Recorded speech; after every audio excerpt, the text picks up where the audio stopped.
नमस्कार निहारिका जी, कैसी हैं आप? गुड इवनिंग सर, अच्छे हैं हम। बहुत बढ़िया। कैसा लग रहा है मैम? अभी तक सब कुछ सही चल रहा है? सर बिल्कुल परफेक्ट। चलिए। और मुझे लग रहा है कि साहब को समझाने में कोई प्रॉब्लम आ रही है कि आप खुद ही कंफ्यूज हैं अभी? नहीं नहीं नहीं सर, समझाते रहते जब तक हम नहीं समझ पाते हैं। चलिए, बहुत बढ़िया मैम। मुझे थोड़े से क्वेश्चंस का जवाब दीजिए सो दैट मैं श्योर हो जाऊं कि आपको पूरा क्लियर हो रहा है नहीं हो रहा है, अदरवाइज मैं सेशन को रिपीट करूंगा। So okay sir. होस्टिंग क्या होता है मैम? सर होस्टिंग एक सर्वर होता है जहां पर हमारी वेबसाइट डाली जाती है, जहां से वो सभी के पास पहुंचती है। तो ठीक है। होस्टिंग एक कंप्यूटर ही होता है। जी। और जहां होस्टिंग को बुक करते टाइम हमें किन चीजों को ध्यान रखना है? सर सबसे पहले होस्टिंग बुक करते समय हमें उसके रिव्यूज देख लेने चाहिए, जिससे कि हमें ये पता लगे कि उसका सर्वर मतलब कितना स्ट्रांग है। और जिससे कि हमारे और इसका बैकअप कैसा है। इस सब चीज़ों पे हमें पहले एक अच्छी स्टडी कर लेनी चाहिए, उसके बाद ही हमें कोई अपनी होस्टिंग उससे बुक करना चाहिए। चलिए, ठीक है। और डोमेन क्या होता है मैम? सर डोमेन एक आईपी एड्रेस, एक यूनिक नेम होता है जो हम किसी रजिस्ट्रार से जाके बुक करते हैं। उसके ज़रिए हम अपनी एक वेबसाइट क्रिएट करते हैं। और डोमेन क्या आप पर्सनली भी खरीद सकते हैं कि रजिस्ट्रार की जरूरत है? सर पर्सनली तो आई मतलब थिंक क्या वो आपको एग्जिस्ट। रजिस्ट्रार के थ्रू ही डोमेन खरीदना है या आप डायरेक्टली W3C से खरीद सकते हैं? नहीं सर, डायरेक्टली हम नहीं खरीद सकते। और डोमेन रेंट पे ही लेंगे या मतलब परमानेंट, जैसे आपने डोमेन खरीद लिया तो आप डोमेन के मालिक हो गए फिर हमेशा के लिए? नहीं सर, आई थिंक जैसा आपने बताया कि 1 साल से लेकर मिनिमम 1 ईयर और मैक्सिमम 20 ईयर्स तक हम डोमेन को अपने पास रख सकते हैं रिन्यू के लिए। मीन्स चलिए, अगर बहुत बढ़िया। वो बुक। ईयरली रिन्यूअल पे जाता है। हाँ, और यस सर। आप इसके ओनर नहीं होते, इसका ओनर आई कैनन होता है। ना यस सर। रजिस्ट्रार ओनर होता है ना आप ओनर होते हो। यस इसका सर। ओनर होता है आई कैनन। कभी भी ध्यान रखेंगे निहारिका जी, जब भी आप मान लीजिए, भगवान चाहे आप ऐसे लेवल पे पहुंचे जहां पर आप खुद वेबसाइट नहीं बना रहे, आपके पास टीम है, आप या फिर अपना प्रोजेक्ट किसी को आउटसोर्स कर रहे हैं, या फिर अपना डिजिटल मार्केटिंग एजेंसी आप आगे फ्यूचर में बना रहे हैं, किसी कस्टमर के लिए आप काम कर रहे हैं, याद रखिएगा डोमेन की ओनरशिप हमेशा कस्टमर को दीजिएगा। या आप अगर अपना डोमेन बुक कर रहे हैं तो डोमेन की ओनरशिप हमेशा अपने पास रखिएगा। मेरे सेशंस में ऐसे बहुत सारे बड़े बिजनेसमैन हैं, बहुत सारे बड़े बड़े बिजनेसमैन आते हैं जिनको सेशन में आने के बाद पता लगता है कि जिस कंपनी से अपनी वेबसाइट उन्होंने बनवाई है, डोमेन का ओनर एक्चुअली वो कंपनी है, ये नहीं है। और यहां पे स्टोरी खराब हो जाती है, क्योंकि मान लीजिए सेशन के बाद वो चाहते हैं कि यार हम खुद ही वेबसाइट बना के ट्राई करते हैं, और जब वो उस कंपनी को अप्रोच करते हैं कि भैया डोमेन हमें दो, एक्सेस दो, तो देते ही नहीं है। क्यों? क्योंकि उनको पता है अब तो प्रोजेक्ट चला जाएगा। तो इसीलिए बहुत जरूरी है डोमेन की ओनरशिप। डोमेन हमेशा आप खुद बाई कीजिए और उसके बाद आपको होस्टिंग जहां से लेनी लीजिए, लेकिन डोमेन की ओनरशिप आपके हाथ में होनी चाहिए क्योंकि आप कंपनी के ओनर हैं।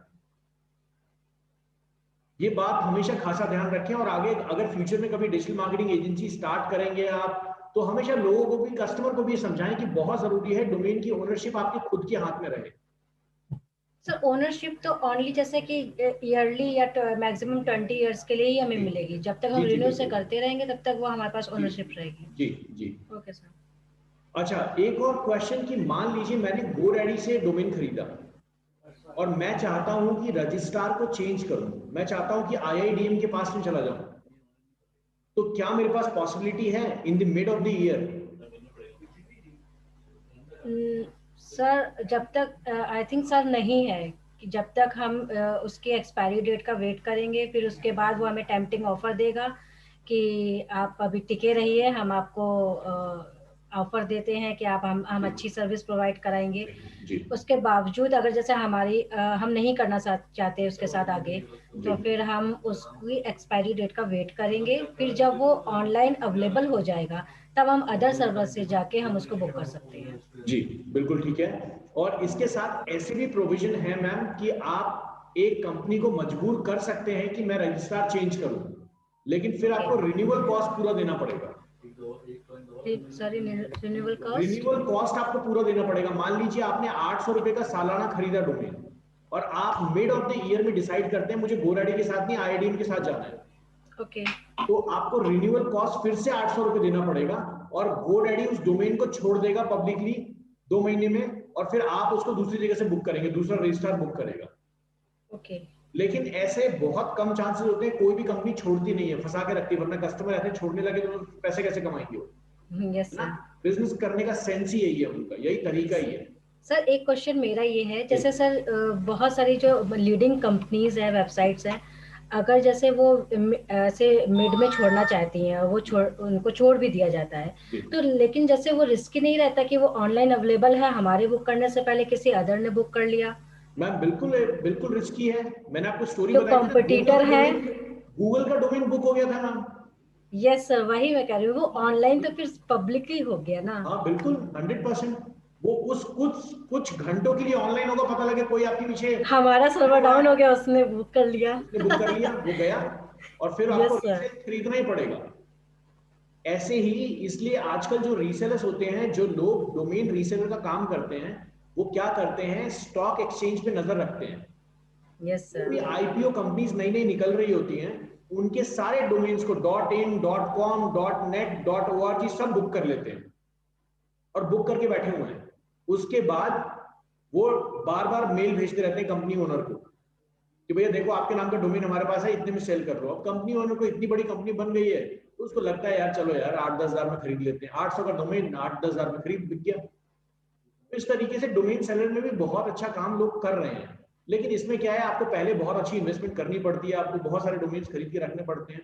तो और मेहनत का काम है, वेट करना लॉन्ग काम है।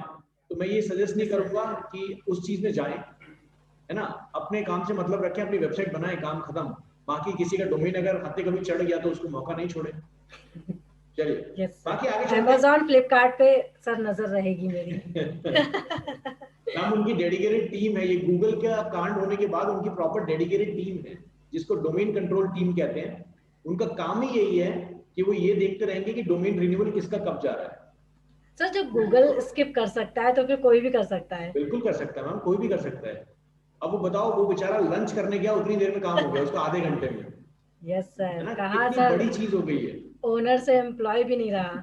जी अभी यस सर। समझिएगा मैम, ये जैसे मैंने बताया था आपको कि गूगल का जो पेज है वो व्हाइट कलर का, जो उसकी दुकान है, उस व्हाइट कलर की दुकान में, जैसे फॉर एग्जांपल आप अपनी दुकान जब खोलते हैं तो उस दुकान को बहुत अच्छे से सजाते हैं, सो दैट एक कस्टमर आए, उसको देखे और अट्रैक्टेड फील करे। जैसे आप मॉल्स के अंदर जाते हैं तो देखिएगा, सुबह सुबह जब मॉल खुलता है ना, तो सफाई होने के बाद पूरी टीम, मैनेजर इकट्ठा करता है पूरी टीम को और बोलता है प्रोडक्ट्स को अच्छे से लगाओ, डिस्प्ले में अच्छे से लगाओ। क्यों डिस्प्ले में अच्छे से लगाओ? क्योंकि कस्टमर आएगा तो एक सेटिस्फैक्शन होगा कि यार इतना साफ सुथरा है। मतलब एक किराने की दुकान से एक मॉइस्चराइजर खरीदना और एक मॉल में जाके खरीदना, सामान दोनों एक ही है, प्राइस भी वही, एमआरपी भी मिल रहा है, लेकिन हमें वहां एक सेटिस्फैक्शन हो जाती है, क्योंकि यहाँ जो किराने वाले अंकल होते हैं वो मॉइस्चराइजर लेते हैं और एक कपड़े से उसे साफ करके हमें दे देते हैं, एम्बियंस अच्छा होना लगी चाहिए। होती है। वहां हमें बिल्कुल प्यारा सा एक फिनाइल की स्मेल आ रही होती है, साफ सुथरा होता है, बच्चे खेल रहे हैं इधर उधर, सैनिटाइजर के फुहारे। मॉइस्चराइजर देख रहे हैं, है ना। तो एक अलग फील है, बस उसी फील का वो फायदा उठाते हैं, और हम मॉइस्चराइजर लेने जाते हैं और पता लगे 10 हजार की शॉपिंग अलग से करके आ गए, यस है सर। ना। तो वैसे ही गूगल का जो ये पेज है व्हाइट कलर का, वो गूगल की दुकान है। गूगल बहुत ज्यादा, और सारे सर्च इंजन, जब मैं गूगल वर्ड यूज करता हूं इसका मतलब सारे सर्च सारे इंजन। सच में। तो गूगल की दुकान जो है उसको गूगल चाहता है कि बहुत अच्छे से डेकोरेटेड वे में रखे। अब बहुत सारी चीजें हैं वेबसाइट के ऊपर क्या लिखा है, नहीं लिखा है, और गूगल के ऊपर क्या दिखना है। जैसे आप कुछ भी टाइप करते हैं तो आपके सामने जो एसईओ के अंदर, मैं पहले 2 पार्ट की बात नहीं कर रहा हूं, एड्स की और लोकल मैप की बात नहीं कर रहा हूं, मैं एसईओ थर्ड पार्ट की बात कर रहा हूं। अभी हम अगले कुछ महीने तक सिर्फ एसईओ की बात करेंगे, थर्ड पार्ट की, हम ऊपर के दोनों की बाद में बात करेंगे। सो ये जो थर्ड पार्ट है नीचे वाला, जिसको हम ऑर्गेनिक रैंकिंग कहते हैं, और वहां तक पहुंचने का एक जरिया होता है जिसको हम कहते हैं एसईओ, सर्च इंजन ऑप्टिमाइजेशन। अब इसको समझिएगा, ये सर्च इंजन ऑप्टिमाइजेशन है क्या, इसको तोड़ देते हैं 3 पार्ट में। सर्च इंजन ऑप्टिमाइजेशन, ऑप्टिमाइजेशन का मतलब क्या होता है? जीरो से हीरो बनना किसी भी चीज का। जैसे निहारिका को अपनी वॉइस को ऑप्टिमाइज करना है, दैट मींस आपको अपनी वॉइस को एक मॉड्यूलेटेड वे में एनहांस करना है, सो दैट आप एक रेडियो जॉकी बन पाए या आप एक यूट्यूबर बन पाए। एक इन्हांसमेंट करनी है आपको। ऑप्टिमाइजेशन, जैसे मान लीजिए अगर हम कोई मैथमेटिक कैलकुलेशन कर रहे हैं तो ऑप्टिमाइजेशन का मतलब कि धीरे धीरे उसकी परफेक्शन तक पहुंचना, उसको छोटा करते रहना। याद है आपको डिवीजन करते थे हम, लास्ट में क्वेश्चन आता था कि 320 डिवाइडेड बाय इतना कितना होता है, लास्ट में जो लास्ट डिवीजन निकलता था, मतलब उसको रिड्यूस करते रहना और परफेक्शन की तरफ पहुंचना, दैट इज कॉल्ड ऑप्टिमाइजेशन। तो अगर हम डिजिटल मार्केटिंग की बात करें तो ऑर्गेनिक रैंकिंग के अंदर अगर आपको अपनी वेबसाइट को रैंक करना है किसी भी कीवर्ड पे, तो उस प्रोसेस को, जिस प्रोसेस को आप फॉलो करेंगे उसको हम कहेंगे SEO, सर्च इंजन ऑप्टिमाइजेशन। इस सर्च इंजन ऑप्टिमाइजेशन में, ऑप्टिमाइजेशन वर्ड का मतलब आप समझ गए, अब बात आती है सर्च इंजन। सर्च इंजन मैंने पहले भी सेशन में आपको समझाया, बहुत इजी है। एक वॉल है, एक छन्नी है, एक फिल्टर है जो पूरे इंटरनेट के डेटा को फिल्टर करके आपको देता है जो आपने ढूंढा है। Yes sir. फॉर एग्जाम्पल आपने होटल्स इन लखनऊ या होटल्स इन दिल्ली डाला तो आपको दिल्ली के होटल्स दिखे, है ना, तो फिल्टर्ड वे में आपको दिख रहा है। तो बस वही ऑप्टिमाइजेशन है। और सर्च इंजन ऑप्टिमाइजेशन का मतलब जिस दिन से आपने वेबसाइट स्टार्ट की उस दिन से आपने जो टारगेट किया कि भैया इस कीवर्ड पे मेरी ये वेबसाइट दिखनी चाहिए, तो उस प्रोसेस को, उस पाथ को जो आप फॉलो करेंगे उसका नाम है सर्च इंजन ऑप्टिमाइजेशन। ये सर्च इंजन ऑप्टिमाइजेशन फिक्स नहीं है, ये कोई गूगल का बनाया हुआ नहीं है। गूगल सर्च इंजन ऑप्टिमाइजेशन के कुछ रूल्स हैं जिसको फॉलो करता है, और उस बेस पे, जैसे मान लीजिए गूगल ने अपने 10 रूल्स बनाए कि हम इस तरीके से वेबसाइट को अच्छा या खराब मानेंगे या टॉप रैंकिंग्स देंगे। याहू के कुछ अलग रूल्स हैं, गूगल के कुछ अलग रूल्स हैं, बिंग के कुछ अलग रूल्स हैं। तो अगर आप गूगल पे अपना प्रमोशन कर रहे हैं तो गूगल के रूल्स को आपको सेट करना है, और उन पैटर्न्स को, उन रूल्स को पकड़ के जब आप अपनी वेबसाइट बनाएंगे, उन रूल्स को समझ के जब अपनी वेबसाइट पे इंप्लीमेंटेशन करेंगे, तो वो उस इंप्लीमेंटेशन को हम कहेंगे सर्च इंजन ऑप्टिमाइजेशन। इजी, बिल्कुल क्लियर है? Yes sir. अब सर्च इंजन ऑप्टिमाइजेशन के दो पार्ट हैं। पहला पार्ट है ऑन पेज, दूसरा पार्ट है ऑफ पेज। कुछ पता है इस बारे में? चलिए, जैसे मेरे दो हाथ हैं, मैंने ये डेमो सेशन में बताया हुआ है, जैसे दो हाथ है मेरे, तो मैं एक हाथ से काम कर सकता हूं, लेकिन अगर दोनों हाथ को यूज करूं तो एफिशिएंट वे में कर सकता हूं, है ना। जो भगवान ने जिस तरीके से मैं बना के भेजा है, अगर मैं एक पानी के ग्लास को दोनों हाथों से पकड़ूंगा तो पकड़ मजबूत बनेगी। वैसे ही जब आप एसईओ करते हैं तो एसईओ के दो पार्ट हैं, वन इज ऑन पेज, दूसरा है ऑफ पेज।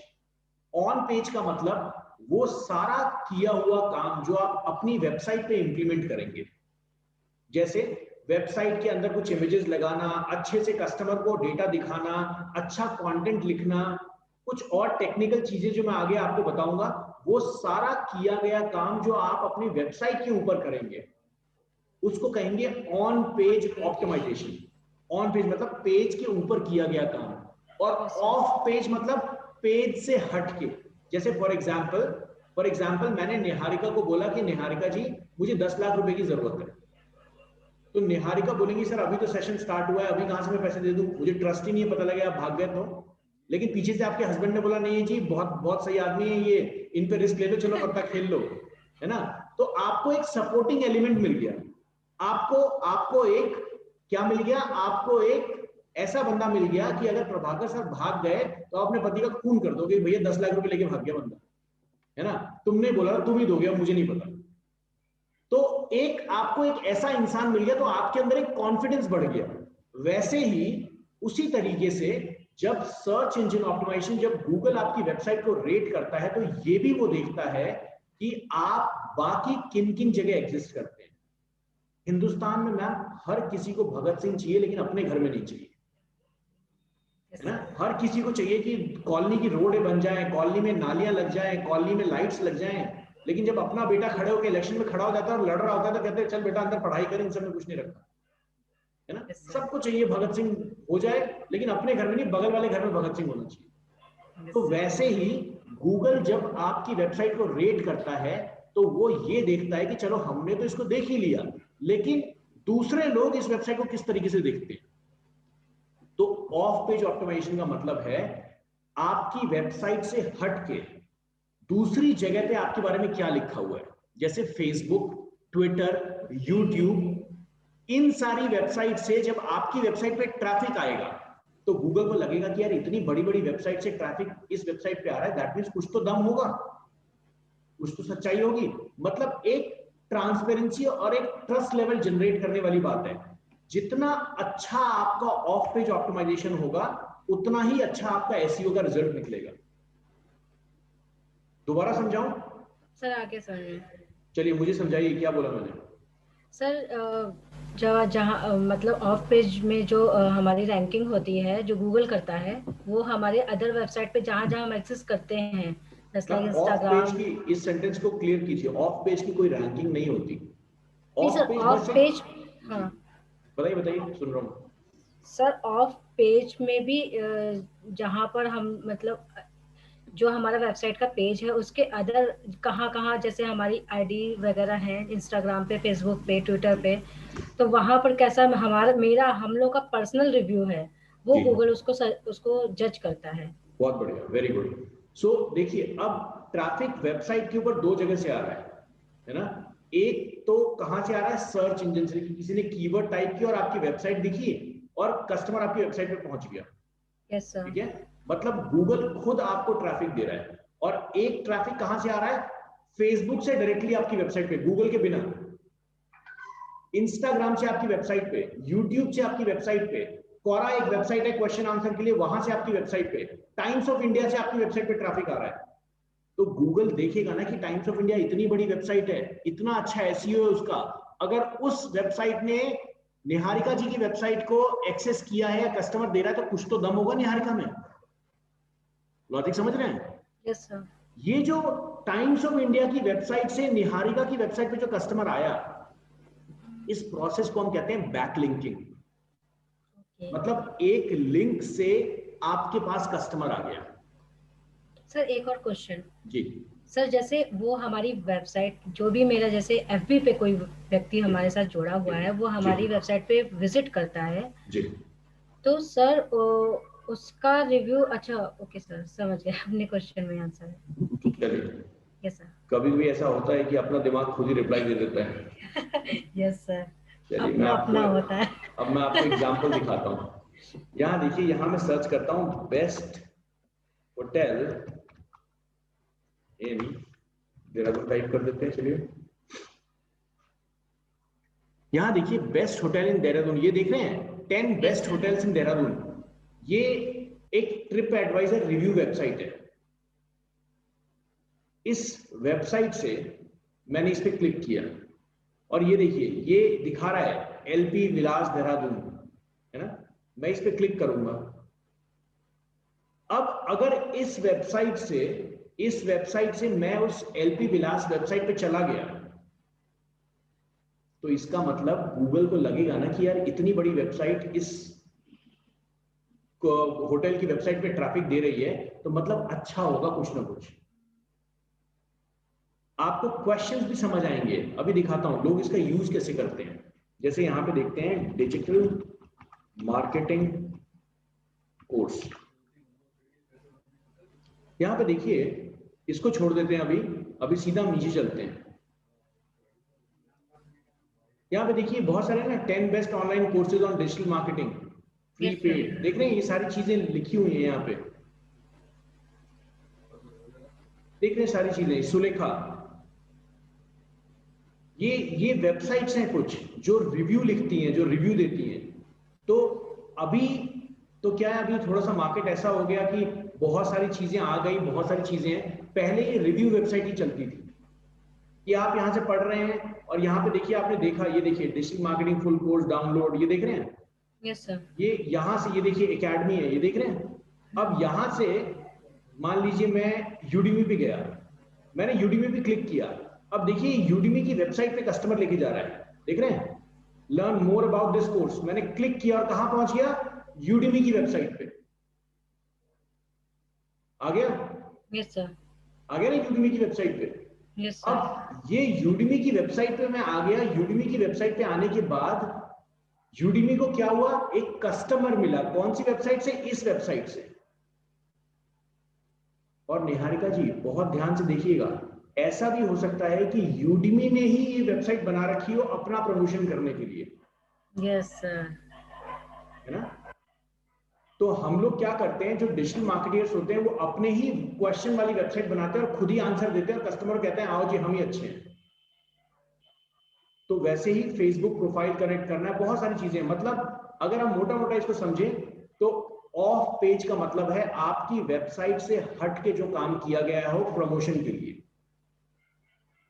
ट्विटर पे अकाउंट बनाएंगे, फेसबुक पे अकाउंट बनाएंगे, यूट्यूब पे अकाउंट बनाएंगे, कोरा पे क्वेश्चंस लिखेंगे, है ना, बहुत सारी चीजें।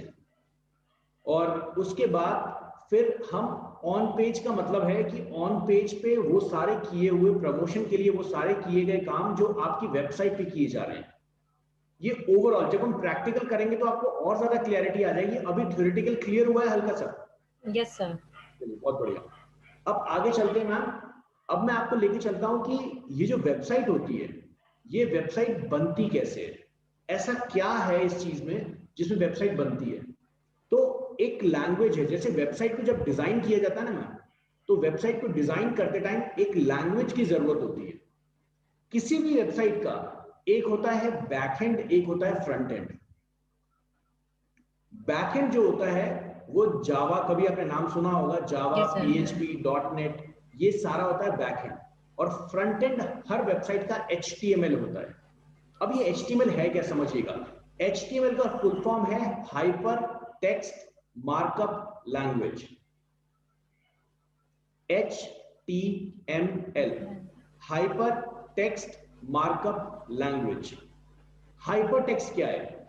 एक टेक्स्ट को दूसरे टेक्स्ट से जोड़ना। हाइपर टेक्स्ट मतलब आपने देखा होगा वेबसाइट्स के ऊपर लिखा होता है अबाउट अस, कॉन्टैक्ट अस। आप अबाउट पे क्लिक करते हैं, अबाउट वाले पेज पे चले जाते हैं। कॉन्टैक्ट पे क्लिक करते हैं, कॉन्टैक्ट वाले पे चले जाते हैं। इस प्रोसेस को टेक्निकली हम कहते हैं हाइपर टेक्स्ट। मतलब एक टेक्स्ट, एक डेटा दूसरे डेटा से जुड़ा हुआ है, कनेक्टेड है, कि हमने क्लिक किया यहां पहुंच गया, वहां क्लिक किया वहां पहुंच गए। तो हाइपर टेक्स्ट। और मार्कअप लैंग्वेज का मतलब, मार्कअप वर्ड का मतलब सुंदर, मेकअप। तो अपने वेब पेज को सुंदर, अट्रैक्टिव बनाना, अपने डेटा को अट्रैक्टिव बनाना, इस लैंग्वेज के यूज से हम कर सकते हैं। टेक्निकलिटी की अगर बात करें तो मैं आपको कोई HTML का मास्टर नहीं बनाने वाला हूं, लेकिन इतना आपको जरूर रेडी कर दूंगा कि आप HTML लैंग्वेज को जब देखेंगे तो आप समझ पाएंगे कि ये चीज क्या है। बहुत छोटा सा एग्जांपल अभी आपको दिखाऊंगा और उससे आप कनेक्ट कर पाओगे कि किस तरीके से काम होता है। यहां पे देखिए कि इंसान को जब धरती में भेजा गया तो भगवान ने उसको एक हेड दिया, है ना, हेड दिया, बॉडी दी। अब यहां पर अगर मैं बोलूं कि भैया मैं HTML हूं, मतलब मैं अगर एक HTML हूं तो मेरा एक हेड है और एक बॉडी है, यही है। और मैं अगर मेरे से कोई मेरा नाम पूछे, मेरे से मेरा कोई नाम पूछे कि आपका नाम क्या है, मैं तभी तो बताऊंगा, वरना मैं सेशन के अंदर कोई वो प्लग कार्ड पहन के तो नहीं बैठूंगा कि प्रभाकर नाम लिखा हुआ पट्टी में बड़ा बड़ा, है ना। तो वो सारी चीजें हैं। तो इसीलिए मेरा नाम कहाँ है, मेरे दिमाग में स्टोर है। निहारिका जी बोलेंगे कि भैया आपने सेशन स्टार्ट कर दिया, सर नाम तो बताओ, तब मैं नाम बताऊंगा कि मेरा नाम प्रभाकर है। कोई मेरे से पूछेगा या फिर मेरा तरीका होगा, पैटर्न होगा कि भैया मेरे को इंट्रोडक्शन देना है, ये देना वो देना है, इसका मतलब मेरा जो पूरी बॉडी है वो मेरा दिमाग कंट्रोल कर रहा है, यही है। HTML भी कुछ इसी तरीके से है। प्रॉपर इंग्लिश लैंग्वेज का यूज करके एक लैंग्वेज बनाई गई जो बहुत इजी है समझने में। HTML जो है, इसका फुल फॉर्म दोबारा बोल रहा हूं मैं, hypertext markup language. Niharika ji जो मैं अभी आपको करा रहा हूं ना HTML, इस HTML का यूज आपके लिए नाम मात्र है, क्योंकि आप जो टूल मैं आपको सिखाऊंगा वो टूल ऑटोमेटिकली आपके लिए कोड जनरेट कर देगा। आप अगर इस HTML को स्किप भी करना चाहेंगे, बाकी जो डिजिटल मार्केटिंग स्कूल्स हैं वो ये नहीं करवाते। मैं इसलिए करवाता हूं क्योंकि होता है ना कि आपको बेस पता होना चाहिए कि बैकग्राउंड में हो क्या रहा है। इसीलिए मैं 2 दिन की फंडामेंटल क्लास इसमें जरूर देता हूं कि आपको समझ आए कि लैंग्वेज क्या है ना, कि कल हो गए कुछ पैटर्न चेंज हो जाए तो आप कंफ्यूज ना हो। जैसे हम स्टार्टिंग से फेसबुक यूज कर रहे हैं, फेसबुक का एक अपडेट आता है और हम ढूंढने लगते हैं प्रोफाइल पे कहां से क्लिक करना है जी, कंफ्यूज हो जाते हैं। तो अगर आपको बेस पता होगा तो आप अपने आप ढूंढ लेते हो, इसलिए बस मैं ही सिखाता हूं। तो HTML जो है, HTML एक ऐसी लैंग्वेज है जिसको एक प्लेटफॉर्म चाहिए एग्जीक्यूट होने के लिए। जैसे इंग्लिश लैंग्वेज या हिंदी लैंग्वेज या किसी भी लैंग्वेज को एग्जीक्यूट होने के लिए एक इंसान का दिमाग और जबान चाहिए, वरना लैंग्वेज बुक में लिख दी उसका क्या मतलब है? उस लैंग्वेज का कुछ नहीं मतलब नहीं जब तक लोग उसका यूज नहीं करेंगे। तो एक प्लेटफॉर्म चाहिए उस लैंग्वेज को यूज करने के लिए, तभी तो कोई बोलेगा तो दूसरा समझेगा। तो वैसे ही HTML को लिखने के बाद उसको एग्जीक्यूट करने के लिए एक प्लेटफॉर्म चाहिए, और वो प्लेटफॉर्म क्या होता है? आपकी विंडोज मशीन के अंदर आपने नोटपैड देखा होगा। Yes sir. नोटपैड के अंदर हम उसको कोड कर सकते हैं, बहुत सारे HTML एडिटर्स आते हैं, बहुत सारे HTML तरीके से आप कोड कर सकते हैं, लेकिन जो बेसिक फंक्शनैलिटी है वो HTML की नोटपैड में कर सकते हैं। एग्जांपल समझाता हूं, बहुत मजा आने वाला है इसमें आपको, और इसमें आपको एक्चुअल समझ आएगा कि वेबसाइट में होता क्या है। देखिए, इसमें कुछ इस तरीके के टैग होते हैं, इसको हम कहते हैं HTML टैग। ये जो मैंने लिखा ना, ये bracket greater than less than sign, इसको हम कहते हैं टैग। ये जो चीज है इसको हम कहेंगे HTML टैग। सर दिख नहीं रहा। Sorry, I am really sorry. चलिए, अभी क्लियर दिख रहा है? Yes sir. ये देखिए, मैंने यहां पर एक नोटपैड खोला, दोबारा इसको स्टार्ट कर देता हूं। मैंने विंडोज में क्या किया, मैंने सिंपल एक नोटपैड खोला, इस नोटपैड के अंदर मैंने लिखा HTML, ठीक है? यस। इसको हम कहते हैं HTML टैग। जो भी greater than and less than sign आप आज के बाद देखेंगे, उसके अंदर कुछ लिखा होगा, इसका मतलब वो HTML लैंग्वेज में कुछ लिखा हुआ है या किसी भी कोडिंग लैंग्वेज में लिखा हुआ है, ठीक है? अब HTML के अंदर एक चीज याद रखिएगा, जैसे इंसानी जीवन में जो पैदा होता है उसको मरना भी जरूरी है ना? किसी भी समाज में, किसी भी सोसाइटी में चले जाएं, किसी भी ग्रंथ को उठा लें, एक चीज आपको कॉमन जरूर मिलेगी कि इंसान को पैदा होना है और मरना है। वो आप जला दिए जाएं या गाड़ दिए जाएं या चील को वो खिला दिए जाएं, वो अलग अलग ग्रंथों में अलग अलग चीजें हैं, लेकिन पैदा होना और मरना कॉमन है ना? और हर जगह आप देखेंगे, हर रिलीजन में आप देखेंगे स्वर्ग और नर्क को अलग अलग जगह डिफाइन किया गया है। मैं पर्सनली इसमें बिलीव करता हूं मैम कि शायद हो सकता है कि स्वर्ग नर्क हो ही नहीं, हम स्वर्ग में अभी ही रह रहे हो, है ना? हो सकता है कि हम जो सोच रहे हैं कि भैया आगे मरने के बाद हम स्वर्ग और नर्क में जाएंगे, हो सकता है शायद हम मर चुके हों और स्वर्ग में जी रहे हों, है ना? यही स्वर्ग, ऐसा तो नहीं है। यही स्वर्ग हो सकता है मैम, क्या पता आगे क्या हो, है ना? तो वो अलग अलग चीजें हैं, ये टॉपिक्स बहुत अलग है। तो बस मैं यही लोगों को हमेशा समझाता हूँ इस टॉपिक पे आने के बाद कि इस स्वर्ग को गंदा ना करें। सर एक बुक है जीवात्मा के नियम जी, जैसे नहीं कभी डेथ हो जाती है और लेकिन उसकी आत्मा वहीं कहीं भटकती रहती है, तो उसने सब एक्सपीरियंस शेयर किए हैं और अच्छी बुक है, पढ़िएगा मैम। बहुत एक्सपीरियंसेस तो ऐसे ऐसे हैं कि कभी मूड ऑफ हो ना तो रेलवे स्टेशन चले जाइएगा, आपको इतने अच्छे अच्छे एक्सपीरियंस मिलेंगे ना कि जितनी दाल रोटी हमें मिल रही है उतना शायद उस इंसान को भी नहीं मिल रही। तो बुक वाले एक्सपीरियंसेस क्यों लेने हैं मैम? आप रेलवे स्टेशन में बैठ के प्रैक्टिकल एक्सपीरियंस लो ना, अपने आप चीजें लॉजिक क्लियर होगी। सर हमने तो स्टोरीज की हैं इनके ऊपर, इसलिए हमको ये सब मैम देखिए, मैं बहुत मतलब मैं नास्तिक नहीं हूँ, बहुत आस्तिक आदमी हूँ, मैं बहुत आस्तिक आदमी हूँ, लेकिन प्रैक्टिकली बहुत जरूरी है कि जहां हम रह रहे हैं, जहां हम जी रहे हैं, उस चीज को गंदा ना करें और सोसाइटी को जरूर इम्प्रोवाइज करें अपनी क्वालिटी से। कुछ ना कुछ बांटते रहिए मैम, क्योंकि देखिए पता है होता क्या निहारिका जी, आप जो इंसान है ना, या हम जो इंसान है ना मैम, हम कुछ नया नहीं सोच सकते, हम कुछ नया नहीं सोच सकते, इसको याद रखिएगा। डिफाइन करता हूं इसको मैं, कैसे नया नहीं सोच सकते। इंसान कुछ नया नहीं सोच सकता, इंसान क्रिएटिव सोच सकता है। जैसे अगर मैं आपको ए और बी वर्ड बिठा के छोड़ दूं, मतलब आप संसार में पैदा हुए और मैंने आपको एक रूम के अंदर बंद कर दिया पूरे जीवन, और मैंने आपको 80 साल तक सिर्फ यही बताया कि ए और बी नाम के दो शब्द होते हैं, तो अब आपका जो दिमाग है ना, आप कितने भी बड़े साइंटिस्ट अपने आप में हो जाओ, लेकिन आप ज्यादा से ज्यादा यही सोचोगे कि पहले बी को लिख दो, फिर ए को लिख दो, नहीं तो ए को उल्टा लिख दो, बी को सीधा लिख दो। मतलब आप कॉम्बिनेशंस ए और बी के ही बनाओगे, है ना? yes, तो इंसानी जीवन जो है मैम, यहाँ पर आपकी सोच, आपके समझदारी और आपके इंफॉर्मेशन पे डिपेंड करती है। तो बस मैं यही सबको यही कहता हूं कि रोज कुछ नया सीखिए, तभी आप कुछ नया बना पाएंगे। वरना हमारी समझ जितनी है, हम उतने में शाहरुख खान समझते हैं अपने आप को, हम हैं नहीं। हर आदमी शीशे के सामने खड़ा होकर अपने आप को शाहरुख खान समझता है, लेकिन बाहर आते ही बस हम ठस। तो जरूरी है कि अपने अंदर कॉन्फिडेंस रखे कि भैया आए ना आए, हम तो हीरो हैं जी, उसी में जीतेंगे आप। चलिए आगे चलते हैं। yes, sir. तो यहाँ पे देखिए ये HTML है, और मैंने जैसे बताया इंसानी जीवन में मरना और जीना होता ही होता है, तो वैसे ही इस लैंग्वेज के अंदर जो टैग खुलेगा उसको मरना भी जरूरी है। तो HTML खुला, तो HTML को मारने का तरीका क्या है? ये ऐसे HTML पैदा होगा या कोई भी टैग पैदा होगा और ऐसे मरेगा, है ना? ऐसे HTML का कोई भी टैग पैदा होगा और HTML मरेगा।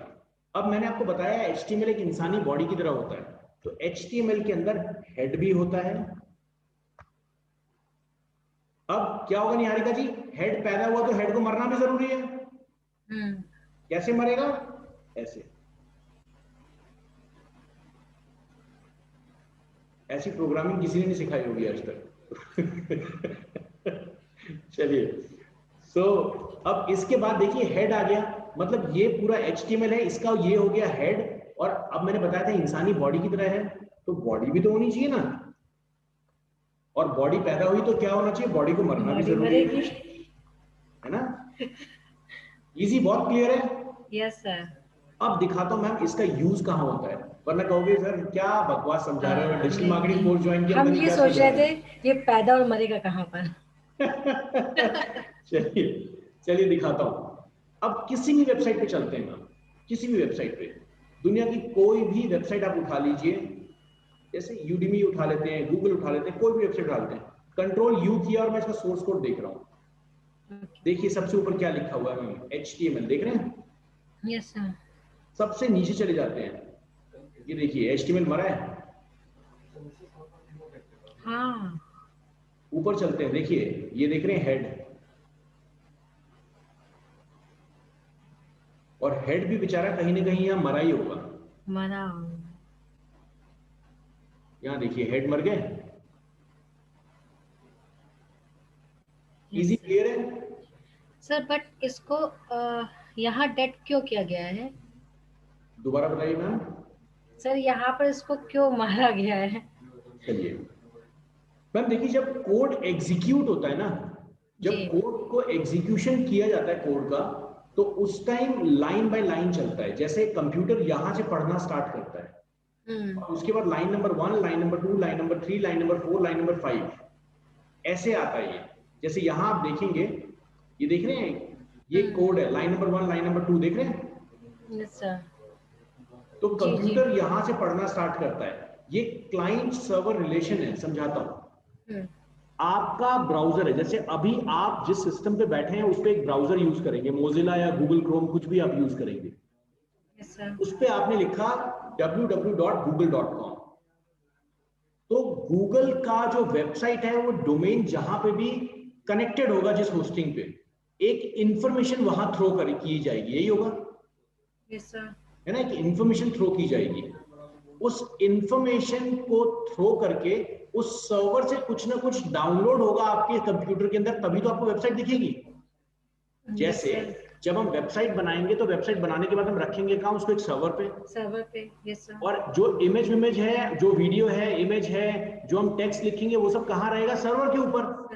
यस अब मान लीजिए लंदन से एक भाई साहब ने आपकी न्यूज की वेबसाइट खोल ली, तो वो जो न्यूज की वेबसाइट जो भाई साहब खोलेंगे, उनके सिस्टम में तो वो इमेज नहीं है ना, वो तो इमेज सर्वर पे है। लेकिन सर्वर कुछ ना कुछ ऐसा काम करेगा ना कि उस बंदे के मशीन पे वो इमेज डाउनलोड होगी, है ना? और जब वो वेबसाइट बंद कर देगा तो वो इमेज गायब हो जाएगी वहां से। तो उसको टेम्परेरी डाउनलोड फोल्डर में रखा जाता है, मतलब जितनी देर तक वो वेबसाइट देख रहा होता है इमेज डाउनलोड हो रही होती है और उसके बाद बंद हो जाती है, गायब, डिलीट हो जाती है। इसलिए कभी कभी आपने ये फील किया होगा कि जब आपके कंप्यूटर में बहुत सारा डेटा हो जाता है तो कंप्यूटर स्लो चलने लगता है, इंटरनेट स्लो चलने लगता है। Yes sir. है ना, तो उसमें डाउनलोड करने की जगह नहीं बचती जी। तो इसलिए स्लो प्रोसेसिंग होने लगती है उसकी। तो अभी जो मैं समझा रहा था वो ये था कि आपका क्वेश्चन था कि यहां पर पैदा होना और बंद होना क्यों जरूरी है। तो मैम जब लाइन एग्जीक्यूट होगा तो एग्जीक्यूट में एक प्रोसेस दिया गया है कि भैया देखो इस लाइन का मतलब है कि HTML स्टार्ट हो गया। यस मतलब आपने सर्वर को, मतलब सर्वर ने ब्राउजर को ये बता दिया, सर्वर ने ब्राउजर को ये बता दिया कि मैं अगला जो लाइन आपको भेजूंगा वो HTML का कोड होगा। ओके। जैसे जब मैं और आप बात कर रहे हैं या जब हमने सेशन के लिए बात की थी तो मैंने आपको बताया कि मैम हम लोग हिंदी और इंग्लिश लैंग्वेज का यूज करेंगे सेशन में, तो आप बड़ा कंफर्टेबल हो गए, यार मजेदार है, ठीक है, नेटिव लैंग्वेज में है, मजा समझ आएगा, है ना। मैं आपको पहले दिन जब आपसे बात की थी मैंने उस टाइम आपको बोलता मैम मेरा सेशन जापानीज लैंग्वेज में होगा, तो आप कोर्स ज्वाइन करते क्या? नहीं करते। नहीं। क्या पागलपंती है, पैसे भी दो और पता नहीं क्या पंप करके चला जाएगा, समझ में भी नहीं आएगा।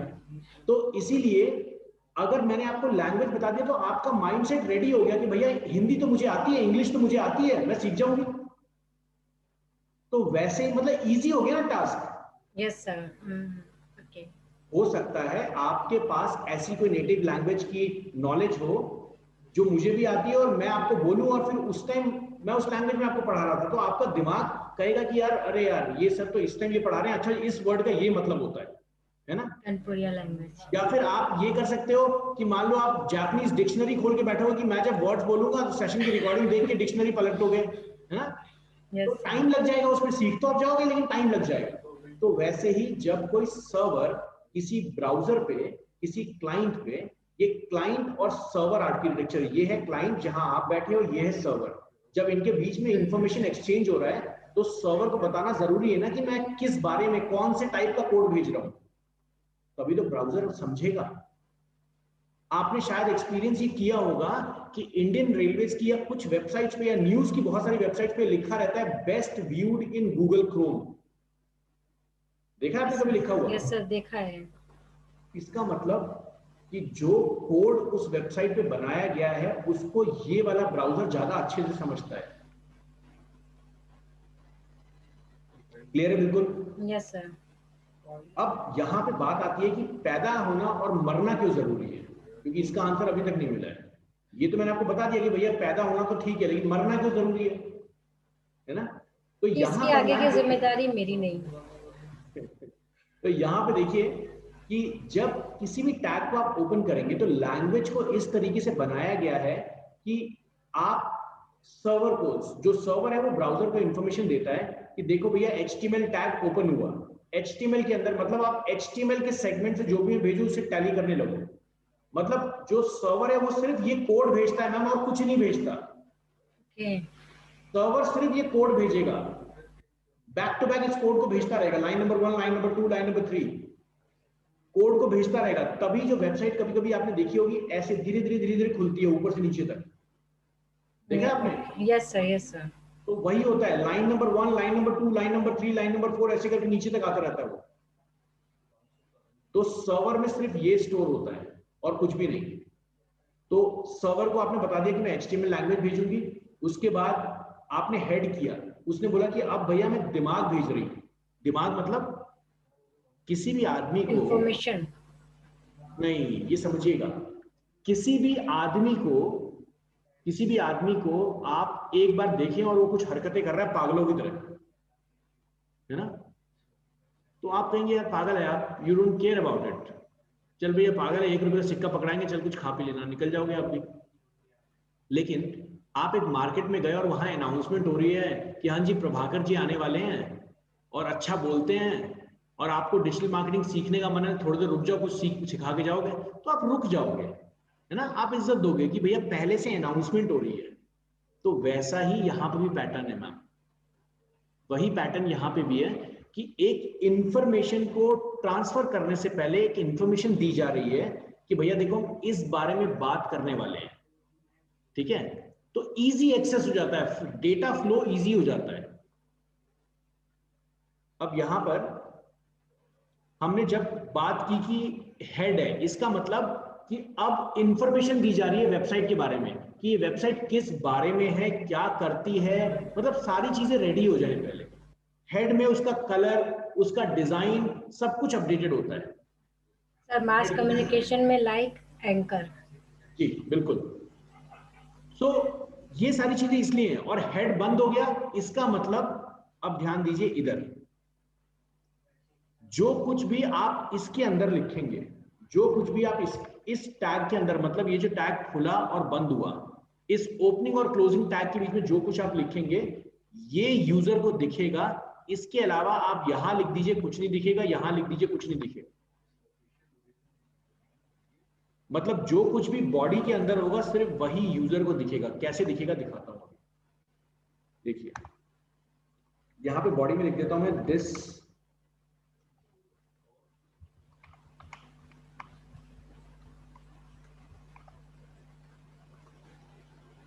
और इसको सेव करने का तरीका क्या है। अब मैंने आपको बताया था ना प्लेटफॉर्म की जरूरत है, तो आप जो कोड कर रहे हैं उसको आपको ब्राउजर में खोलना है ना। वेबसाइट पेज आप बना रहे हैं, कोई आप मीडिया प्लेयर फाइल में तो खोले नहीं, गाना तो है नहीं। जैसे गाने का एक्सटेंशन होता है MP3, है ना, वीडियो का होता है MP4, इमेज का होता है JPG, PNG, है ना, GIF, है ना। वैसे ही जो वेब पेजेस बनते हैं उनका एक्सटेंशन होता है .html, ठीक है।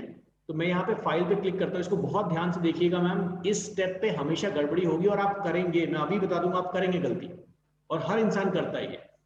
फाइल पे क्लिक करेंगे, सेव एज पे जाएंगे, फाइल पे क्लिक करने के बाद सेव एज पे जाएंगे, और उसके बाद जहां पे भी आपकी जो भी है, जैसे मान लीजिए यहां पे मैं एक नया फोल्डर बना देता हूं,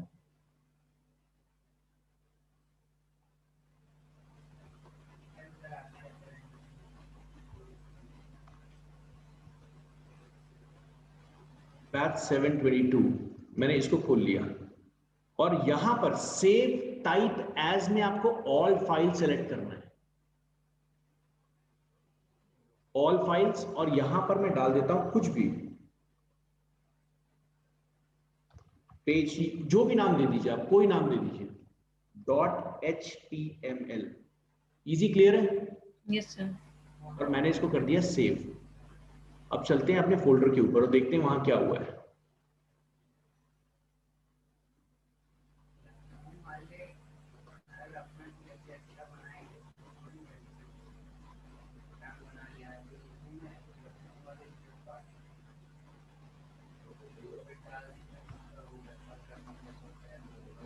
ये देखिए यहाँ पे पेज बन गया है, और इस पे पहले से गूगल क्रोम का सिग्नल आ चुका है, क्योंकि सिस्टम को ये पता है .html पेज है, इसका मतलब इसको ब्राउजर में खोलना है। सर फाइल नेम जब लिखेंगे तब उसके आगे .html लिखना जी जरूरी है? बिल्कुल मैम, बिल्कुल जरूरी है। ओके। अगर आप नहीं लिखेंगे तो वो टेक्स्ट फाइल में रह जाएगा और उस ब्राउजर को समझ भी नहीं आएगा खोलना कहाँ पे। ओके ठीक है। अब देखिए ये एक तरीके की वेबसाइट देख रहे हैं, वेबसाइट पे ऐसे तो लिखा होता है, यस सर, है ना।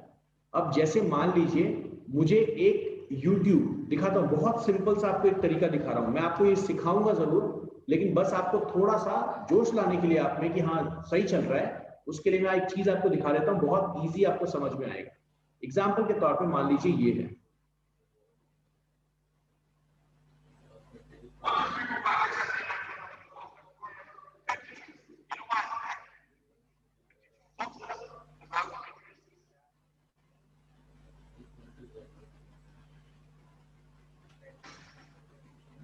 चलिए यहां पे हमने राइट क्लिक किया और कॉपी एम्बेड कोड किया, राइट क्लिक किया, कॉपी एम्बेड कोड किया। कितना इजी है देखिएगा मैम चीजें काम करने के लिए।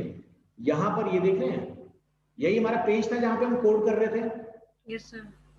यहां पे मैं नीचे आता हूं और इस जगह आके इसको पेस्ट कर देता हूं। ये मैंने कहां से लिया, ये मेरे को YouTube ने दिया, मैंने सीधा राइट क्लिक किया वीडियो पे, कॉपी एम्बेड कोड किया। Yes sir. और यहाँ पे सेव कर दे। दोबारा से क्या करूंगा, सेव एज, ऑल फाइल्स, बहुत बढ़िया और पेज में कोई भी नाम .html। जी। जैसे मैं इस पे ही क्लिक कर सकता हूँ तो ओवरराइट हो जाएगा, है ना। Yes sir. तो सेव कर देता हूँ मैं इसी पे क्लिक करके, रिप्लेस कर दिया। अब यस चलते हैं हम अपने पेज के ऊपर। हमारा पेज था मैम ये वाला, ये था ना। सर। देखिए अब क्या मजेदार चीज होती है आपकी वेबसाइट के अंदर। ये देखिए ये पूरा चलना स्टार्ट हो गया, YouTube video. Sir link forward हो गया इसका। मैम नहीं। ये कनेक्ट हो गया। यस। आप अपनी वेबसाइट के अंदर अपनी यूट्यूब वीडियो चला सकते हैं, बहुत इजी है। अरे आज वाह। तक जो आप देख रहे थे जो वेबसाइट्स कैसे बनती है, बहुत इजी है मैम ये, है ना, किसी भी वीडियो को। तो अभी हम एक काम करते हैं, अभी हम आपकी स्क्रीन को शेयर करेंगे और अब आप मेरे साथ ये काम करेंगे। चलिए स्क्रीन शेयर पे क्लिक कीजिए मैम। नीचे शेयर स्क्रीन का बटन होगा ग्रीन कलर का, नीचे एक बटन होगा मैम शेयर स्क्रीन। आपके स्क्रीन पे जहां आप मुझे देख रहे हैं उस जगह एक सर बटन। लैपटॉप है मेरा। सॉरी, सर लैपटॉप है मेरा। हाँ हाँ कोई बात नहीं मैम। देखिए जहां पर नीचे आपको, जहां पे मैं और आप दिख रहे हैं उसके नीचे देखिए बिल्कुल सेंटर में आपको ओके एक okay okay, yes sir. Share screen पे जब आप क्लिक करेंगे तो आपके सामने पहला स्क्रीन ब्लू कलर में सेलेक्टेड होगा। Yes sir. उस पर क्लिक कर दीजिए मैम और शेयर पे क्लिक कर दीजिए। Yes sir. बहुत बढ़िया, अब मैं आपका स्क्रीन देख पा रहा हूँ। और अब आपको करना क्या है, आपको एक वेब पेज बनाना है, उस पर हम एक वीडियो डालेंगे, ठीक है। चलिए अब मैं फटाफट नोटपैड खोलिए। नोटपैड।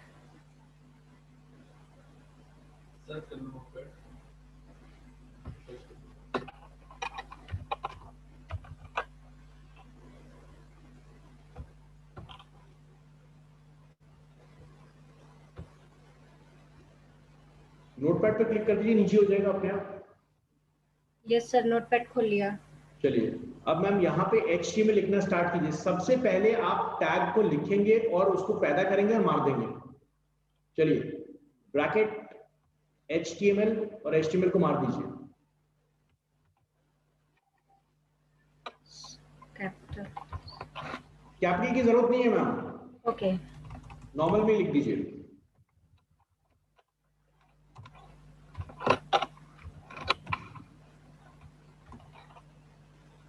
सर जनरेट कर लिया। अब चलिए अब मैम एक बार एंटर हिट कीजिए और नेक्स्ट लाइन में आ जाइए और एंटर। इसके बाद यहां पर फॉरवर्ड सर स्लैश इसको मार दीजिए। अच्छा सर, इसको अभी ना। मैम देखिए होता क्या है, देखिए अभी तो हम सिर्फ 5 लाइन का कोड लिख रहे हैं, लेकिन जब हम 20-20 हजार के लाइन के कोड पे जाएंगे तो आप पैदा करना तो कर लेंगे लेकिन मारना भूल जाएंगे, तो उसमें कोड खत्म हो जाता है। फिर आप ढूंढ भी नहीं पाएंगे कि भैया इसको मारना कहाँ पे है। तो इसलिए उसी टाइम पैदा कीजिए, उसी टाइम मार दीजिए और जी। बीच में आ जाइए। तो इसलिए HTML को खत्म कीजिए मैम, ब्रैकेट लगा, वो फॉरवर्ड स्लैश लगाना है आपको। ओके।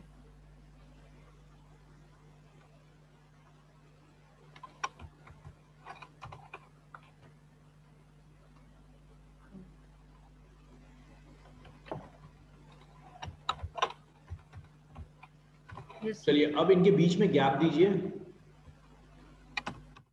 और यहां पर ऊपर जाके लिखिए हेड। हेड का काम क्या होता है समझाऊंगा आगे सेशंस में, अभी के लिए बस लिख दीजिए। फिर नीचे एंटर कीजिए और हेड पैदा हुआ है तो हेड को मार भी दीजिए।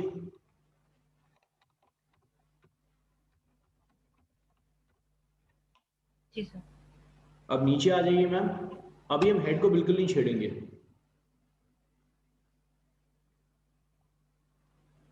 अब बॉडी लिखिए मैम, बॉडी।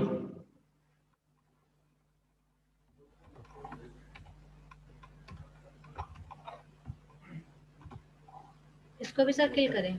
बिल्कुल मैम।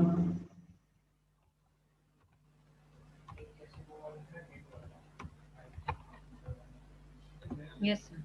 अब देखिए मैम जो चीज हम बॉडी के अंदर लिखेंगे कस्टमर को दिखेगा, ठीक है। HTML के 3 पार्ट, यहां पर मुझे जरा कंट्रोल दे दीजिए। आपके पास एक मैसेज आया होगा मैम, एक्सेप्ट कर लीजिए कंट्रोल को। ओके सो HTML के 3 पार्ट है मैम। पहला पार्ट है मेन HTML, दूसरा पार्ट है हेड और तीसरी पार्ट है बॉडी। इसके अलावा HTML में कुछ नहीं होता, बाकी सब ढकोसला है, बेचने के तरीके हैं, इसके अलावा कुछ नहीं होता। तो यहां पर अब हम क्या करेंगे, अब हम एक ऐसा वेबसाइट का पेज बनाएंगे।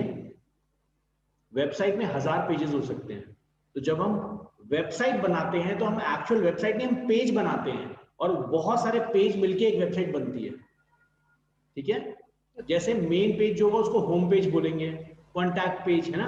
तो अभी हम एक पेज बनाएंगे सिर्फ, जिसके अंदर एक यूट्यूब की वीडियो डालेंगे। चलिए, सो सबसे पहले बॉडी के पास आइए और मैम वहां लिखिए, बॉडी के ऊपर लिखिए this is my first page, या कुछ भी जो भी मैसेज आप लिखना चाहते हैं।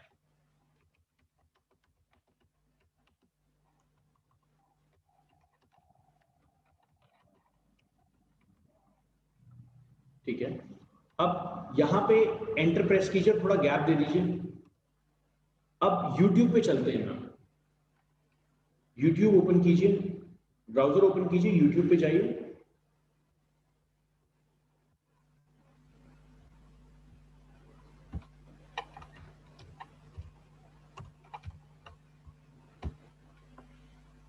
Yes sir. तो ये वर्डप्रेस पे पहले आप में से दोनों में से किसी ने काम किया है क्या? नहीं, पता अच्छा, नहीं। वर्डप्रेस का लॉगिन खुला हुआ है आपके पास, तो मुझे लगा शायद वर्डप्रेस पे आप लोगों ने काम किया होगा। सर मेरे हस्बैंड का लैपटॉप है। अच्छा अच्छा, कोई बात नहीं। तो मुझे लगता है कि उनको आप काफी हेल्प करने वाले हैं इस चीज पे। Yes sir. सर वैसे वो काफी जानते भी हैं, तो थोड़ा सा बहुत बढ़िया, ज्ञान इधर उधर ट्रांसफर होता रहता है। बढ़िया, जरूरी है। चलिए, यूट्यूब के लिंक पे क्लिक कीजिए मैम। यहाँ पर सर। जी जी, यूट्यूब खोलिए, ओपन कीजिए, और ओके। कोई भी जो आपकी पसंद की वीडियो हो उस वीडियो को ओपन कर लीजिए।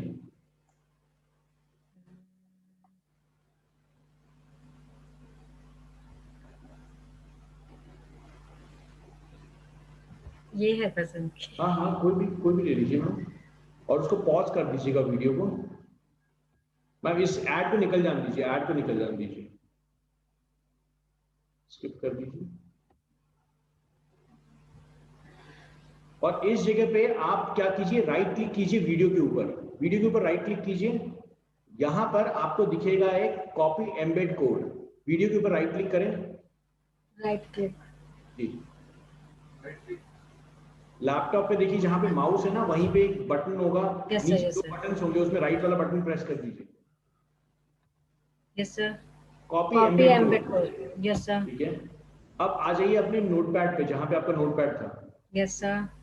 यहां पे बॉडी के ऊपर जाके पेस्ट कर दीजिए, right click, right click and paste. चलिए, बहुत बढ़िया। अब इसको थोड़ा सा एक काम करते हैं, थोड़ा सा फॉर्मेट करने के लिए ऐसे थोड़ा इधर उधर भाग जाए, कंट्रोल ए प्रेस कीजिए और ऊपर फॉर्मेट पे जाइए एंड वर्ड रैप कर दीजिए। इससे क्या है ना, कंटेंट इधर उधर भागेगा नहीं। ठीक है, अभी इसको इसको पेज हमने बना लिया, अब तो हमने कोड कर लिया वेबसाइट का। ठीक है, हमने कोड क्या किया, हमने एक ऐसा पेज बनाया जिसके अंदर हमारे यूट्यूब वीडियो चले। जी सर। तो अब हम क्या करेंगे, फाइल पे क्लिक कीजिए और उसी प्रोसेस को यूज कीजिए जो मैंने आपको बताया था। Yes sir. अटकेंगे तब पूछिएगा मैम, मेरे इंस्ट्रक्शंस का वेट मत कीजिएगा, यस सर। चलते यस रहिए। सर। डेस्कटॉप पे सेव कीजिएगा, वरना कंफ्यूज हो जाएंगे। जी। कहीं फोल्डर बना लीजिए,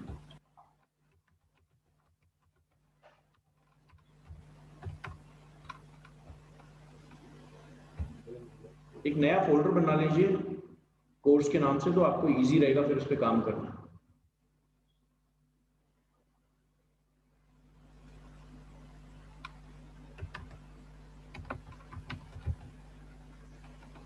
सर हो गया। डबल क्लिक कीजिए मैम, उस फोल्डर को ओपन कीजिए, डबल क्लिक कीजिए उस फोल्डर के ऊपर। सर यहाँ। जी जी, फोल्डर पे ऊपर एंटर प्रेस कीजिए, एंटर। एक और बार मैम उस पर डबल क्लिक कर दीजिए फोल्डर पे। चलिए, अब आप फोल्डर के अंदर आ चुके हैं। अब यहाँ पे सेव कर दीजिए, सेव कर दीजिए। चलिए, अब इसको मिनिमाइज करते हैं, डेस्कटॉप पे उस फोल्डर में देखते हैं कि क्या कोड किया आपने, क्या बनाया।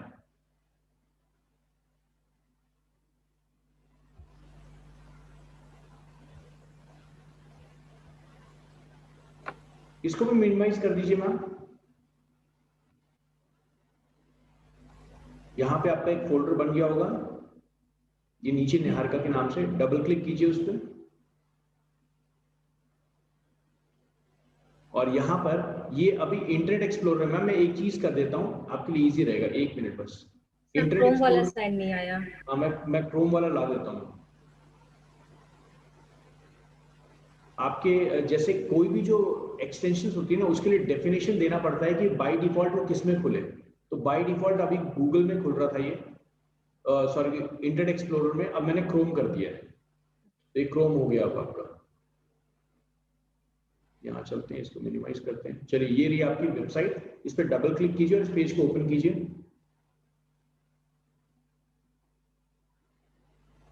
प्ले करके देखिए मैम, ये वीडियो चलनी स्टार्ट हो जाएगी।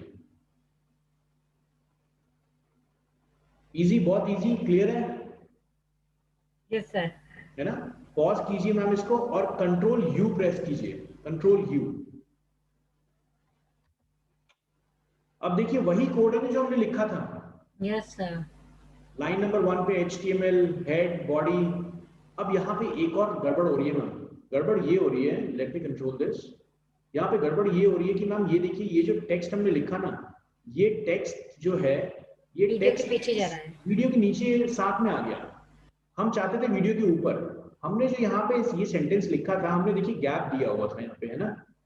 हमने 2 गैप दिए, यहाँ पे भी गैप दिया, इधर भी गैप दिया। इस बात से हमें ये समझ आता है कि HTML लैंग्वेज के अंदर व्हाइट स्पेस की वैल्यू नहीं होती। अगर मैं इसको उठा के यहाँ पे भी रख दूं ना, तो ये वैसा ही काम करेगा। इसको ऐसे भी कर दूं ना, तो वही काम करेगा जो अभी कर रहा था। सर देखिए इसको। बिल्कुल देखिए मैम, सेव कीजिए फाइल।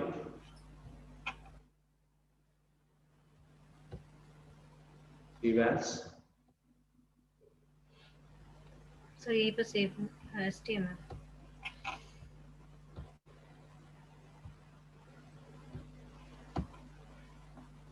आ गया, उसी को सेलेक्ट कर लीजिए मैम, वही ओवरराइट हो जाएगा, इजी रहेगा आपके लिए।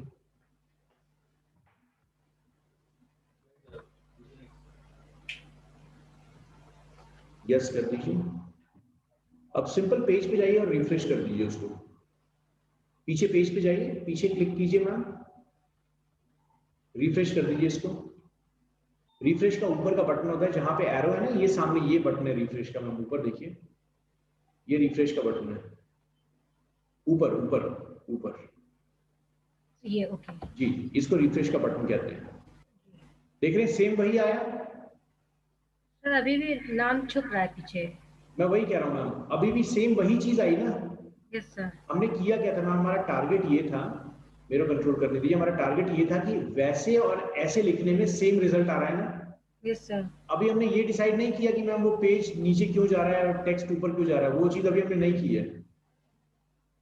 अभी यहाँ पर हम चलते हैं और अब हम देखते हैं यहाँ पर, जैसे पहले हमने लिखा था वैसे रख देते हैं, इजी रहेगा। देखिए मैम, जैसा हमारे हिंदू समाज में कुछ बाबा लोग होते हैं ना, 200-300 साल तक जिंदा ही रह जाते हैं, है ना, मरते ही नहीं है। बड़ी स्टोरियां सुनी है ऐसे हमने। सो वैसे ही HTML लैंग्वेज के अंदर भी कुछ अघोड़े बाबा होते हैं, वो मरते ही नहीं है। पैदा तो हो जाते हैं लेकिन मरते ही नहीं हो। तो वैसा ही एक टैग है, एक बाबा जी हैं जिसका नाम है BR। इसका फुल फॉर्म है ब्रेक रो। ब्रेक रो, ओके, रो जो चल रही है उसको ब्रेक कर, ठीक है। BR टैग पैदा तो हो जाता है, इसको मरने की जरूरत नहीं है। जहां पे ये बंद हुआ इसका ब्रैकेट, इसका मतलब वही खत्म। अब मैं इसको फटाफट आपको सेव करके दिखाता हूं। यहां देखिए, सेव किया एंड रिफ्रेश करते हैं। देखिए हो गया काम। Yes sir. अब हमें ज्यादा गैप चाहिए, मतलब रो ज्यादा चाहिए, तो हम क्या करेंगे, यहां पे और BR लगा देते हैं,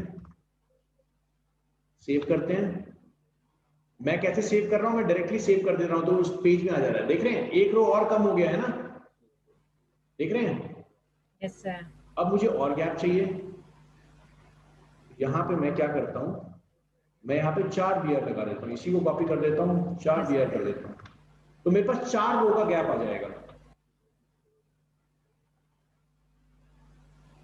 इजी।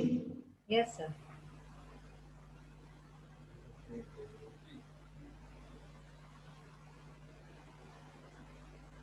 अब मान लीजिए जैसे ये this is my first page लिखा हुआ आ रहा है, अब मुझे चाहिए कि ये जो पेज वर्ड है ये सेकंड लाइन में आए, तो मैं क्या करूंगा, मैं यहाँ पे इसके दिया बीच टैग में। लगा दूंगा। या देखिए क्या होगा इससे, इजी। Yes sir. चलिए तो सेशन अभी तक इतना ही रखते हैं। स्क्रीन शेयर को ऑफ कर सकते हैं, रुकिए मैं ऐसे कर देता हूँ हम। चलिए यहाँ तो कोई क्वेश्चन, कोई कंफ्यूजन? नो सर, बिल्कुल चलिए भी बहुत नहीं। बढ़िया। सो आज कुछ ऐसी चीजें आपके पास हैं जिसको रिपीट करके देखते रहिए और कुछ ट्राई कीजिए अपने आप। यस और सर। HTML को बिल्कुल भी सीरियसली नहीं लेना है, बड़ी बकवास चीज है। सर बड़ी मजेदार है सर, समझ में आ गई। तो इसको बकवास ही कहते हैं, जो समझ आ जाए उसका फायदा ही नहीं है ना। तो मतलब मैं इज्जत उस चीज को देता हूँ जो बहुत ज्यादा एकदम टफ टफ टफ। लोगों ने इसको मैम यूट्यूब पे इतना ज्यादा कंफ्यूजन बना रखा है इसके लिए कि ये लैंग्वेज है, लोग घबराते हैं कि यार HTML है भैया, मैंने तो कभी कंप्यूटर टच ही नहीं किया, मैं कैसे सीख जाऊंगी, कोडिंग है ये। कुछ भी नहीं है मैम। हर चीज, जो चीज भी देखिए जीवन में है ना, कभी कभी आपने धुंध देखी होगी, है ना, यूपी साइड में बहुत धुंध लगती है, कुहासा बहुत ज्यादा लगता है। सर जब दिल्ली में गाड़ी आप है। चलाते हैं ना, जब आप गाड़ी चलाते हैं या स्कूटी चलाते हैं, उस टाइम जब हल्का सा जब धुंध आ जाती है ना, सुबह सुबह या शाम के टाइम में, तो आप गाड़ी रोड के साइड में लगा के नहीं वेट करते कि अगली दोपहर में निकलूंगी जब धुंध चली जाएगी। आप क्या करते हो, आप गाड़ी की स्पीड को कम कर देते हो और चलते रहते हो। देखा आपको कुछ नहीं रहा होता। तो जीवन में कभी भी ऐसे स्टेप पे आप रुके ना जहां आपको लगता है कि यार पता नहीं फ्यूचर में इसका क्या रिजल्ट होगा, या आपको लाइफ में कुछ समझ नहीं आ रहा कि मैं क्या करूं, कुछ भी मत कीजिए मैम, आंख बंद कीजिए और रोज एक नया कदम ले लीजिए। अपने आप कहीं ना कहीं मंजिल पे टिक जाएंगे। आपको पता होगा, मतलब रुकना नहीं है। अगर आपके जीवन में कुछ भी प्रॉब्लम है, कुछ भी आप नहीं स्टेप ले पा रहे, आप कंफ्यूज है कि मैं क्या करूं नहीं करूं, मुझे क्या करना चाहिए नहीं करना चाहिए, रोज एक नई चीज को सीख लो। आपका दिमाग और आपका दिल इतनी शैतान चीजें है ना कि ये अपने आप मिक्स करके एक बड़ा ही मजेदार आइटम निकालते हैं ये। और अगर इन दोनों के साथ कोऑर्डिनेशन में इनकी सुनोगे तो नहीं चलने वाले, इन पे आप कमांड कर लो तो अपने आप इनको कंट्रोल करके आप चला लोगे। यही दुनिया है। इसी तरह मुस्कुराते रहिए मैम, और भरोसा रखिए हम जरूर बहुत अच्छी चीजें करेंगे आगे फ्यूचर में। Yes sir. Thank you, thank good you night sir. And जय हिंद। जय हिंद सर, गुड नाइट।